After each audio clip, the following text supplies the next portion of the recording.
If you've ever noticed that your hunger shows up at the same time every day, especially something like noon on the dot, it can feel mysterious. You might think it's purely low blood sugar, or that your stomach has an exact timer, or that you're lacking willpower. The truth is more interesting and, in a way, more reassuring. Your body learns food timing, predicts food timing, and then prepares for it. Hunger is not just a reaction to energy shortage, it's also a forecast. In this video, I want to explain how your brain and body read food cues, signals that predict eating, and why those cues can produce hunger at a consistent time even when you haven't changed what you ate. We'll stay in physiology and neuroscience. Hormones like ghrelin, the wiring between your gut and brain, the role of the body's circadian clocks, and the way learning turns routine into a biological expectation. This is education, not medical advice. And because human appetite is complex, we'll use careful language. We're describing common mechanisms, not diagnosing anyone's hunger. Start with a simple idea. Your nervous system is built to reduce surprises. If you tend to eat lunch around noon, your body gradually treats noon as an event it can predict. A predictable event is an opportunity to prepare. Preparing for food means adjusting motivation, attention, salivation, stomach activity, and hormone release before any calories arrive. This preparation can feel like hunger because hunger is partly the brain's way of nudging behavior toward the predicted reward of eating. There are three overlapping systems that create this noon hunger effect. The first system is the circadian timing system, internal clocks that track time of day. The master clock sits in a region of the brain called the suprachiasmatic nucleus, or SCN, and it is strongly influenced by light. But that master clock coordinates many peripheral clocks in organs, liver, pancreas, fat tissue, gut, each of which can also respond to feeding schedules.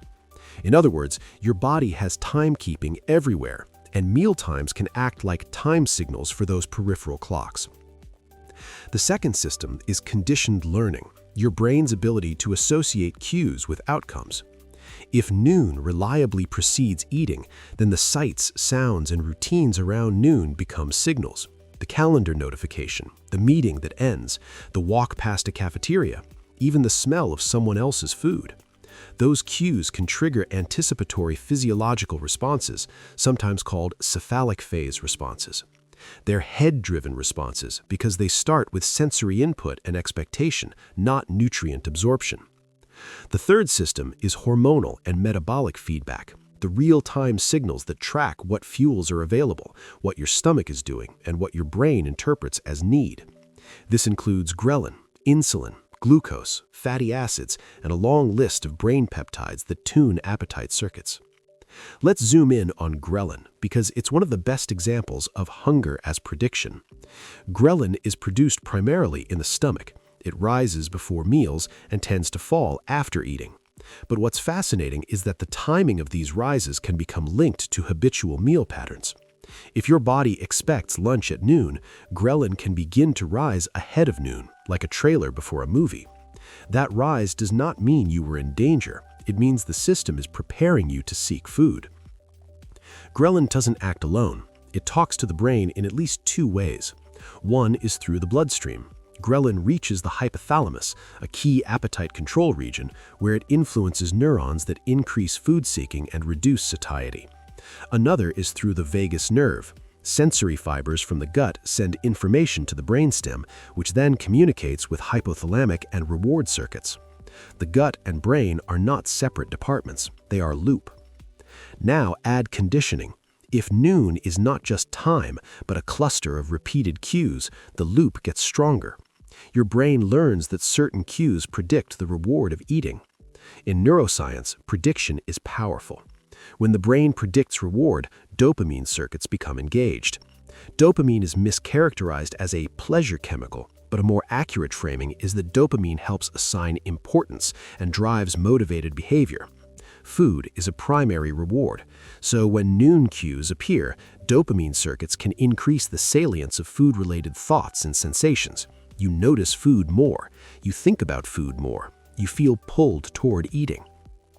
This is why you can be hungry at noon even after a big breakfast. The body's prediction system doesn't check a spreadsheet of calories first. It weighs patterns and signals. If you have eaten at noon for months or years, your brain treats that timing as reliable. Reliability creates expectation. Expectation creates preparation. Preparation can feel like hunger. Let's talk about cephalic phase responses, because they are the hidden bridge between cues and metabolism. When you see, smell, or think about food, your body can start responding within minutes. Salivation is the obvious one, but your stomach can increase acid secretion, your pancreas can change hormone secretion, and your gut can prepare for motility. In some people and in some contexts, insulin can rise slightly in anticipation. The evidence in humans is mixed on how consistent and how large this anticipatory insulin signal is, but the broader point is solid. The nervous system can shift digestion and metabolism before the first bite. Why would that matter for hunger? Because anticipatory responses can shift the internal environment in a way that makes eating feel more urgent.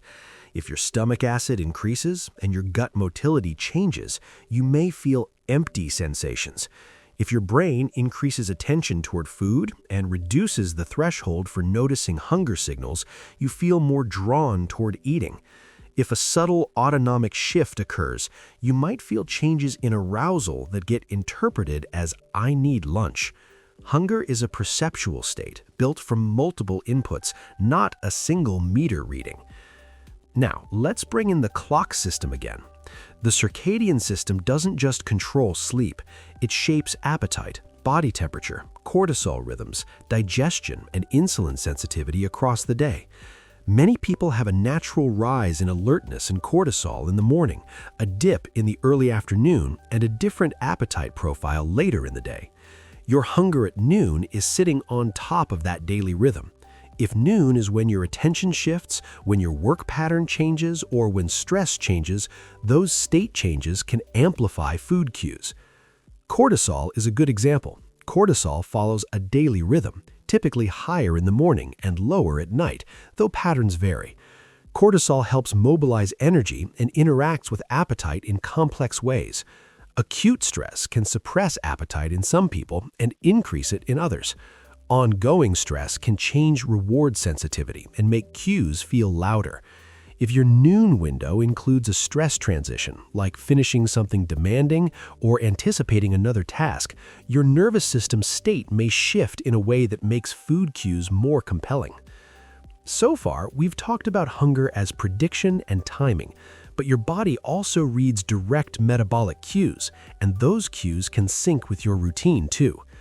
Imagine you usually eat lunch at noon. Around late morning, you may have been relying on fuel from breakfast for several hours. Blood glucose may be stable, but the pattern of nutrient absorption has shifted. Insulin is lower than it was right after breakfast. Fatty acids may drift upward as the body transitions toward using stored fuel between meals. The liver adjusts glucose output. The brain reads those changes. None of this is a crisis, but if the predictive system is already leaning toward food soon, then normal fluctuations can be interpreted as hunger. This is a big principle. Perception depends on context. The same internal signal can feel different depending on what the brain expects. If your brain expects food at noon, mild signals can feel louder. Now, why does the body keep doing this even if you try to skip lunch? Because prediction updates slowly. The system that learned noon equals food is not going to unlearn it in one day. And the hunger you feel is not simply energy deficit. It is your brain running a model. Models update with repeated evidence. If you change the schedule repeatedly, hunger patterns can shift over time. But the mechanism is the point. Your biology learns patterns, and it takes time for those patterns to rewrite. Let's make this more concrete with a few common cue pathways. One pathway is social timing. Humans are social eaters. Lunch is not just a nutrient event, it's a cultural event. If your colleagues eat at noon, the cues are everywhere. Conversation, smells, the sound of wrappers, the sight of food. Those cues are powerful because they are multisensory and repeated. Another pathway is environmental transitions. If noon is when you leave your desk, walk to a kitchen, or pass a certain place, that location becomes a conditioned cue. The brain binds place and time together. This is why a kitchen can make you hungry even if you just ate. Your brain has learned this environment predicts eating. Another pathway is cognitive cues. The thought, "it's lunchtime," can be enough. The brain can generate its own cues. That's not imaginary, it's top-down signaling. When the brain predicts food, it can engage autonomic pathways that change gut function. In other words, your thoughts are part of the physiology.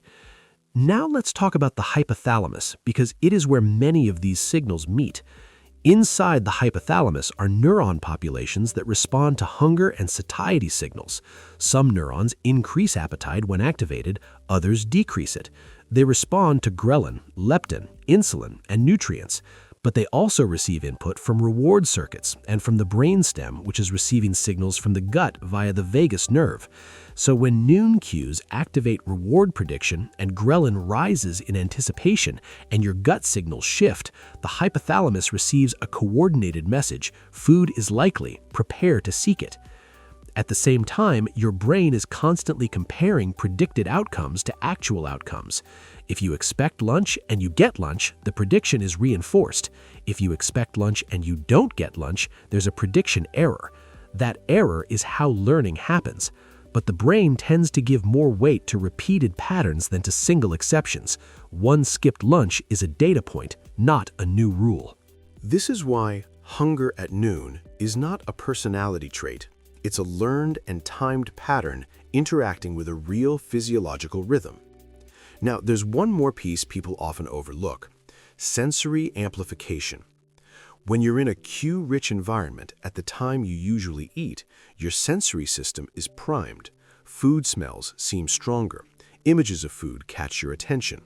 That's not you being weak. That's a brain doing what it evolved to do: detect opportunities to eat. In the background, the gut is also doing what it does best: moving and signaling. The stomach isn't a passive bag. It has stretch receptors and chemoreceptors. It communicates via hormones and nerves. When it's relatively empty, contractions can become more noticeable. Those contractions can be felt as hunger pangs, especially when attention is directed toward them. Attention is a multiplier. If you're focused on work at 11:55, you may not notice subtle sensations. If you glance at a clock, smell someone's lunch, and think, "I should eat," those sensations can suddenly feel louder. So if we stitch the story together, your noon hunger can be created by a chain like this. Time of day signals activate internal clocks. Internal clocks and learned cues prime your nervous system ahead of that time. Ghrelin rises in anticipation. Sensory cues and reward prediction amplify attention to food. Your gut's motility and sensations become more noticeable, and your hypothalamus integrates all of that into the subjective experience we call hunger. Now, let's address a few myths without turning this into advice. Myth 1. If I'm hungry at noon, my body must need calories right now. Hunger is not a direct readout of energy deficiency. It can reflect prediction, habit, stress, sleep, and cue exposure. You can respect hunger as a signal without interpreting it as an emergency. Myth 2. If hunger is timed, it's fake. Timed hunger is real. It is generated by real hormones, nerves, and brain circuits. Conditioned does not mean imagined. It means learned. Myth 3. I can hack hunger with one trick. Appetite regulation is multi-layered. Sometimes small changes in environment or timing shift cues. Sometimes they don't. Biology is adaptive, but not instantly programmable. The purpose of understanding mechanisms is not to promise control. It's to remove unnecessary self-blame and to make the system feel less mysterious. Let's talk briefly about why the same person can have different hunger schedules on different weeks. Sleep changes appetite signals and reward sensitivity. Short sleep can increase appetite and make cues feel louder. Activity changes fuel use and can shift when you notice hunger. Diet composition changes satiety signals and the rate of nutrient absorption. Stress changes autonomic tone and can shift stomach sensations. Even light exposure can shift circadian timing. So if your noon hunger feels stronger or weaker on different days, that variability makes sense. Also, the gut and its hormones contribute to appetite patterns, though the details vary between individuals. Hormones like GLP-1, PYY, and CCK contribute to satiety after meals, and their responses can differ by meal type and by person. The key point for today is that noon hunger sits on top of a changing background. Your body's prediction system can be stable, while the inputs it integrates shift day to day. So what does it mean that your body reads food cues? It means your nervous system treats cues as information. It runs a model. Food is likely now. Then it prepares. That preparation is adaptive. In nature, food opportunities weren't guaranteed. A system that waits until you're in a severe energy deficit before motivating you to eat would be risky. Anticipation is safer. Once you see hunger as a forecast, not just a fuel gauge, a lot of things click into place. You understand why hunger can arrive on schedule. You understand why the smell of food can create hunger after a meal. You understand why certain environments make eating feel automatic. And you can replace the moral story, willpower, weakness, discipline, with a biological story, prediction, cues, and timing. Let me close by giving you a clean, mechanistic summary you can keep in your head. If you get hungry at noon every day, it's likely because your body has learned noon as a mealtime. Internal clocks and learned cues prime your digestive and motivational systems ahead of that time. Ghrelin and other signals rise in anticipation. Your brain's reward systems increase the salience of food cues. Your gut's motility and sensations become more noticeable, and your hypothalamus integrates all of it into the subjective experience we call hunger. It's not a failure of character, it's a nervous system doing prediction and preparation. In the next episode, we'll connect this cue reading system to fuel switching and fasting windows, because the timing of hunger and the timing of metabolism overlap, but they're not the same thing. Hunger can be loud while energy is stable, and energy can be shifting while hunger is quiet. Understanding that difference is one of the most useful pieces of metabolic science you can learn.